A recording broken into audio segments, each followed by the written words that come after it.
You know, great cooking starts with the prep, where everything is done ready to go into the pan the way it is designed in the recipe. It's also my favorite time of making the recipe.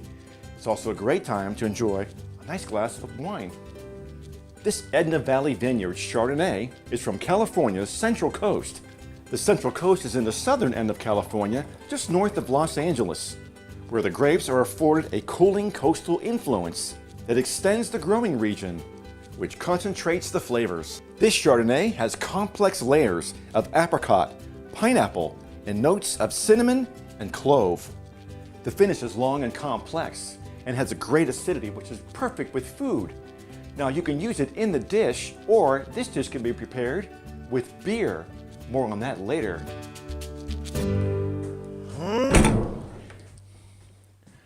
Now this recipe has a process where we're going to be taking some of our white beans, our chicken stock, and cheese, which is going to be processed through our food processor and used to thicken our chili.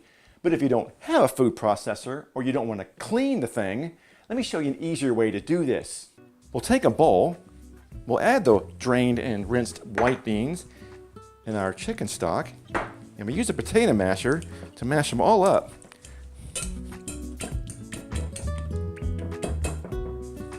And we'll finish it with a whisk.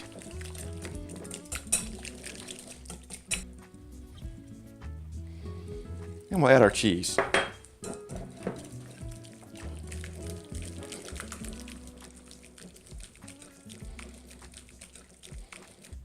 Now it's important that you start with a hot stock pot that's been on the fire for about a minute on a medium-high heat. We're going to add our oil, our diced pepper, onion, and our garlic, and we're going to saute to caramelize for about 2 minutes, being careful not to burn that garlic because it'll taste very bitter if you do. Next we're going to make a spot, add our ground turkey, give it about a minute to caramelize, and we'll cook it all together until nicely browned.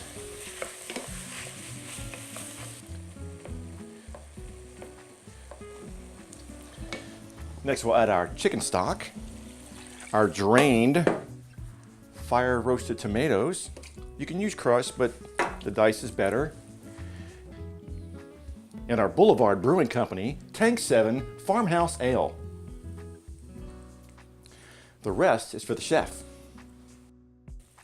Now as soon as the simmer starts, we're going to add that thickening puree to the pot. And we'll stir it in,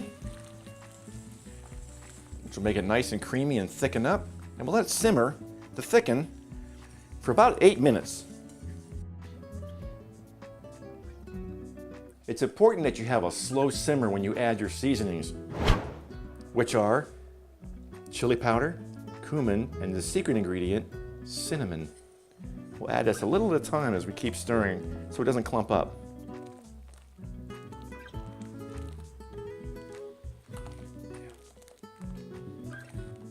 The seasonings go in last so you don't overcook their flavors out. We're going to finish up with our white beans. Turn off the heat, let it rest, and we're ready to serve.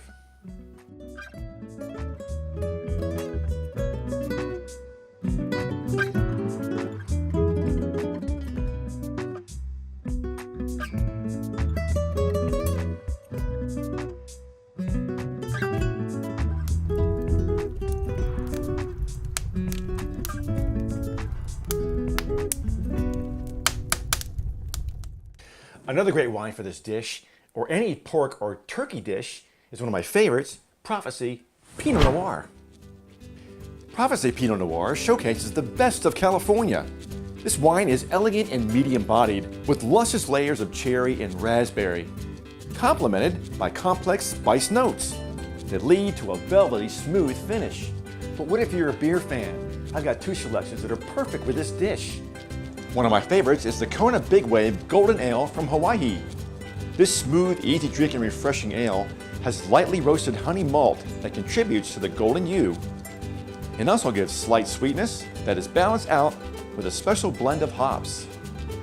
It has a soft fruit aroma that is reminiscent of pineapple and passion fruit that'll have your taste buds tingling. Another great beer for this dish that we used in the recipe is the Boulevard Brewing Tank 7 Farmhouse Ale. And to learn more about this unique beer, let's hear from the experts at the brewery, Danner and Kyle. Take it away, guys.